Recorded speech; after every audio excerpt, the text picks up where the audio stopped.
Hello, I'm Tammy Gantt, and I'm your host today for the Florida Horse Podcast, brought to you by the Florida Thoroughbred Breeders and Owners Association. I'm joined today by my guest, Ocala Breeders Sales Director, Tod Wojciechowski. Very excited to see Tod today. I haven't seen him for a while, so we're looking forward to this conversation.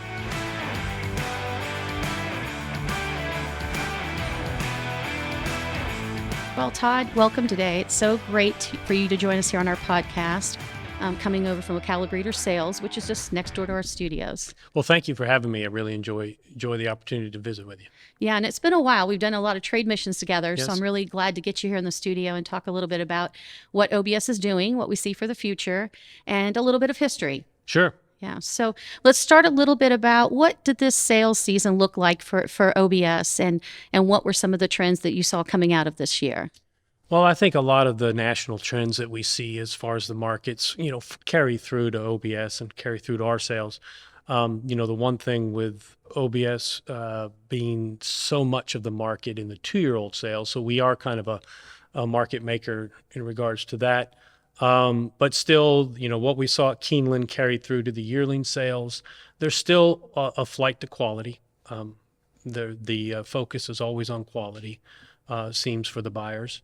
But all in all, the general market conditions that we've seen around the country carry through to our sales as well. Yeah, and I think you mentioned this. I think when we were on a trade mission, someone mentioned that it is a market maker. So the sales early in the season really kind of helps set what that bar will be for the other sales as you carry throughout.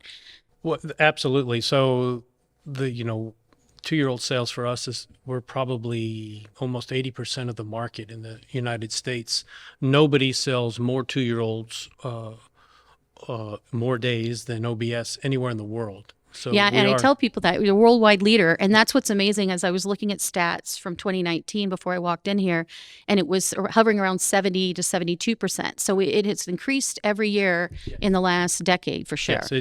Yes, so we are a market maker in that sense. But yes, the success of the 2-year-old sales kind of sets the tone for the yearling sales as they move into the summer and the fall. So many of our 2-year-old consigners are pinhookers, and they are purchasing yearlings in that next go round at the end of the year. So if they do well, they have money to spend at the yearling market. And I think, early on in the pinhooking game, which is something that pretty much originated in Florida, Yeah. the pinhookers weren't looked upon favorably coming to Kentucky and buying horses. But nowadays, they are a very wanted group of buyers at yearling sales all over the United States. And so those sales are very interested to see the 2-year-old sales do well. Yeah, well, it's interesting because basically Ocala becomes a ghost town when sales are happening in other parts of the country because they are out there filling up their inventory, either getting horses to spec for their clients or getting that horse that they're going to in turn pinhook or flip for a 2-year-old sale because it is the worldwide leading sale with 2-year-olds in training. And I also noticed when we were traveling on trade missions like to Korea and Japan that they look for those race-ready 2-year-olds, and that also helps kind of keep a deep market and a broad market. So you have a lot of buyers looking at horses at all levels, which I think is one of the reasons that maybe the sales have grown over the last decade. Well, I think you're right. The quantity of good horsemen that live in Ocala, Florida, or Marion County is truly remarkable. I tell people all the time, of course I may be a little biased, but if I was going to go start a string of racehorses to take to the racetrack, I would go to the 2-year-old sale. Number one, you're getting that added component of seeing what those horses look like on the racetrack. And the other piece that people don't think about is you're also purchasing the expertise of all these horsemen that are here in Ocala in the preparation of these horses for the races. Because most of them may be selling 2-year-olds at the sale, but they're also preparing horses for trainers to send to the racetrack that aren't necessarily going to the sale. So that's an important piece that a lot of people forget is when you're purchasing a 2-year-old, you're purchasing the expertise of those people that have prepared that horse. Yeah, and I think that rings true when you have 15,000 thoroughbreds a year come here for their early schooling. Absolutely. And so that's that expertise that time and time again, it's a hidden, like a hidden secret we have here, right? But we do have some of the world's top horsemen. And sometimes I think when we're here, we take that for granted because we know them by name and we shop with them and we see them out on their farms. But it really has some of the best horse people in the world here that know about how to train horses to prepare them not only for the sales, but to be race horses. I think you're absolutely right. I think that we tend to take it for granted sometimes, but when you stop and kind of look at the big picture, it really is kind of impressive to see, like I said, the quantity of horses and the quality of horsemen that are here. So were there any other micro trends that came out of this year's sales that you think will carry into next year? I don't see the micro trends as much as I see the macro trends.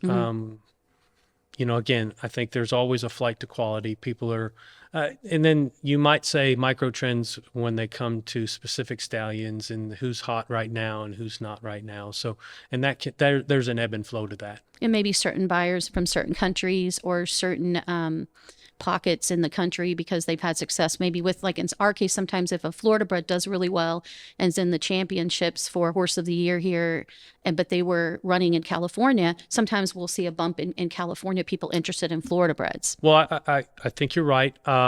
You bring to mind one thing that I would say. So it's kind of a blessing and a curse. With the success of the 2-year-old sales, so many of those horses that are sold at the 2-year-old level were sold as yearlings here at OBS in October. And I do see a trend of people that have purchased these 2-year-olds and have done very well with them. They had to pay a premium for them as 2-year-olds, but then they look and say, hey, I could have bought that horse at the yearling sale for X when I had to pay X plus for that horse as a 2-year-old. So you're starting to see some of those people. We saw a little more international activity at this sale, and those were people that had bought 2-year-olds at our sale, but noticed that those horses were originally purchased as yearlings here. Yeah, they had success and say, maybe I should go back and be the earlier buyer versus the later buyer. And so let's talk a little bit about the history of the sales. Sure. And so, you said the pin hooking really got started in Ocala. A bit of the OBS sales and the whole idea of selling horses in your same market got started here with Joseph O'Farrell, decades ago. And so you want to talk a little bit about OBS sales? Sure. And when it I came to think fruition? the genesis of juvenile sales, of 2-year-old sales, is right here in Marion County, when Mr. O'Farrell and a number of the other farms here got together and realized that they wanted to come up with a way to market their horses better. Maybe they didn't have the blue blood pedigrees that Kentucky had, but they had athletes. And they needed people to see that those horses were very athletic and could perform and win at the racetrack. And they came up with the idea of putting these horses under tack and showing them under tack and selling them as 2-year-olds. And it has grown exponentially since then. And then, the pin hooking became part of that process, but certainly the juvenile sales started right here. Yeah, what was novel is now commonplace. Yeah. And people, I think, maybe don't realize where that came from. Sure. And so talk a little bit about how you got involved with OBS sales, because I know you have a history prior to OBS sales. So tell me a little bit about your history and how you came to the position you're in over there. Well, I've been around the racing industry practically my whole life. My father was a blacksmith by trade, and my mother got into training horses. Training race horses. Thoroughbreds or quarter horses? Thoroughbreds. Originally, she was on the rodeo side in performance horses. And then my father was shoeing at the racetrack, and she became intrigued by the thoroughbreds. Or became intrigued by him, maybe. Well, no, they had been intrigued in each other for a while at that point. And she started training thoroughbreds, and she actually, had a string at the racetrack for a while. And so my first job that I can remember was a hot walker in Atlantic City at 9 years old. So, oh, wow. So I've been around the races my entire life. And my family got into originally buying yearlings and then taking them to the races and selling them. And then it evolved into pin hooking. And so I've been around it for, like I said, practically my whole life. I started doing some inspections for OBS about 25 years ago. for the select sales. When you were just a wee pup. Yeah, just a wee pup. Started doing that and had been involved with OBS for that period of time, part-time. And then about 10, 11 years ago, the opportunity presented itself as Tom Chioda was retiring, and they were looking for a director of sales. So Yeah. fortunate to be able to join them. Yeah, you've got a great team over there. I mean, It's a good just group a of people. wonderful group of people. It really, really is. And there's a lot of longevity. People stay there decades, not years, but decades. Yeah, so it's really amazing. Thank you. Yeah, and so talk a little bit about the trade missions. I'm looking at my time here. Let's talk a little bit about the trade missions, because myself, I'm representing FTBOA, Lonny Powell representing FTBOA, and then we also have yourself going over to the sales, and then also Tom Ventura, and then we usually partner with Department of Agriculture, and a representative goes. And those are bona fide trade missions in emerging markets. And there's been a lot of fruits of that labor for sure. Certainly, the trade missions we went on to Korea and Japan have certainly yielded positive results. They've become two of our biggest international partners in purchasing horses. They're very instrumental in the success of OBS, particularly at the 2-year-old level.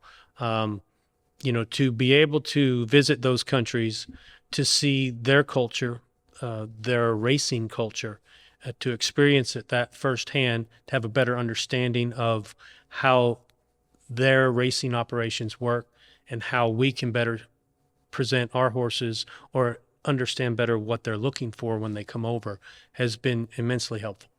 Yeah, and you see the technology they apply, and you see ways that you can bring technology here to apply it to where they're seeing every part of the horse that they need to see as far as when they're decision making. And what's interesting is I do believe that every time a trade mission happens, you do see that bump in sales, that following thing, because I think going into someone's home or backyard or country makes a big difference, and so that outbound trade's important. You mentioned technology. Certainly, in the last couple of years, we've had a technology jump in the auction industry, and that's online bidding. We have COVID to thank for that, because if it wasn't for COVID, that was the impetus behind implementing the online bidding. Prior to that, there was a lot of hesitance and lack of understanding within the industry as to its value. And now it's an integral piece of what we do, and all the sales companies have it. It was OBS was one of the first, though, to be able to. We actually had the Thoroughbred first house, to we were launch the first, in the U.S. First auction house in the United States that had online bidding on its live auction. I mean, there were timed auctions previously, but we were the guinea pigs. We were the first one out of the box with it. And actually, the company that we use has now become the company of choice for all of the sales companies. So yeah, it was very forward thinking, because like you said, there was a disaster happening, and you had to say, how can I get these horses in front of buyers, or how can they place a bid on those horses? And you had some things in place, because you did phone bidding in the past, but never at this extent where you could have that live online. Absolutely. And the positive feedback that we've gotten from buyers has been tremendous. Add to that, because of the online bidding, now you add the video component, where at the 2-year-old sales, you have the breeze video, the under attack video that they can watch, but also the walking videos at the barn that we now put on our website and make available to the buying public. I had a number of buyers this sale stop me and say that, just comment on how much they rely on that, particularly say if they're an agent and they have a principal that's not there, they're purchasing for them, to be able to show them that horse on video gives that buyer a little extra confidence in the buying process. Yeah, they become a much more engaged part of the team. Instead of just relying on them, they can actually watch that They're a participant. Yeah, and they can make that decision. And they embrace the technology too, because some folks could have just said, well, a horse industry is sometimes slow to embrace something. So you go and show walk videos, or you do that, and some people say, I'd rather be there in person. But I think some folks have found a way to use that as a tool when they can't be there in person, or in the case where you can't travel. And so it works out really well that way. Like you said, it's become a tool, and it's a valuable tool. And I urge all consigners to remember that when they're putting their consignments together, to do videos, walking videos at the yearling sales and walking videos at the 2-year-old sales, because it is a very valuable tool to these buyers now. And some of the buyers, because we've been on those international flights, are literally working on those flights. So they may be actually looking at those videos in flight so they can get the number of horses they need to look at ready, their short list when they hit the ground. Well, even, yes. And in addition to that, I mean, what's it, a 12 or 14-hour time difference between us and Japan? Mm-hmm. During our live sale, the number of bidders from Japan that are 12 hours different than us that are participating live in the sale is amazing. Yeah. They're up at, if it's 11 o'clock in the morning, it's 11 o'clock or midnight, 1 o'clock over there. Yeah, which is saying I'm really determined that you want to get a horse if you're up at 2 a.m. in the morning. So I got the signal to wrap, but I did want to talk a little bit about what you see for next year. And then also I didn't want to be remiss and not mention some of the numbers. And so when we talk about buyers, more than 40 countries have bought horses from the Ocala Breeders Sales. A lot of that because of the outreach you've done to really develop all those emerging markets and maintain existing markets, but then all the states except for one, which is Alaska. So every tour I give Not over a lot there, of racing in Alaska. yes, and every tour I give over there, I said, if anyone's from Alaska, please just buy one racehorse. We just want to just say all 50 states. It's a lot easier. But that's incredible when you think about that there's a lot of non-racing states out there, but people are buying horses and having thoroughbred operations, and then they have access to horses, race-ready racehorses, the yearlings, and then also some bloodstock or some breeding stock too through this sale. So it's an interesting story to tell, just the depth of the buyers. Well, as you said, 40 some odd countries. And yes, technology plays a part. Our facilities, we've updated our facilities over the last few years and really made it. But ultimately, what brings those people to Ocala, what brings them to OBS, is the quality of horses that the consigners bring to the sale, and the quality of horses that over and over again perform at the racetrack. If there was no performance at the racetrack, it wouldn't matter how much, how fancy we made the facility or how whiz-bang we made the technology. It wouldn't be, that we wouldn't have those people. So those international countries are recognizing the quality of horse that they can buy, and that's directly related to because of what the consigners are bringing. And the local breeders, they're selling here. Don't know if I mentioned it, even on our yearling sale this year, the top 2 sellers were by local breeders that bred here and stayed here, sold here, and they were rewarded for it. Those quality horses that continue to be produced is what brings those people here. Yeah, and if you look at the sales too, folks always say the Florida breds are part of that greater marketplace because you have all horses from all different states coming. But the Florida breds do very, very well in the sales, and we've seen some nice toppers this particular sale and previous sales, and a lot of them, like you say, go on to be really great racehorses. And we see many of them now geared for the Breeders' Cup. We see many of them come around into the classics. And there was a tail of the tape compared to some of the other sales in one of your newsletters that showed how many horses come out of the OBS sale and finish first, second, and third in stakes and finish in the Breeders' Cup. And those numbers, when you compare them, are really, really impressive. And so when people are looking for a racehorse, this is definitely where they can find it. And it's because of those numbers that they come. Yeah. Because those horses perform on the racetrack. Yeah. Success leads hopefully to more success. Well, thank you very much, Tod.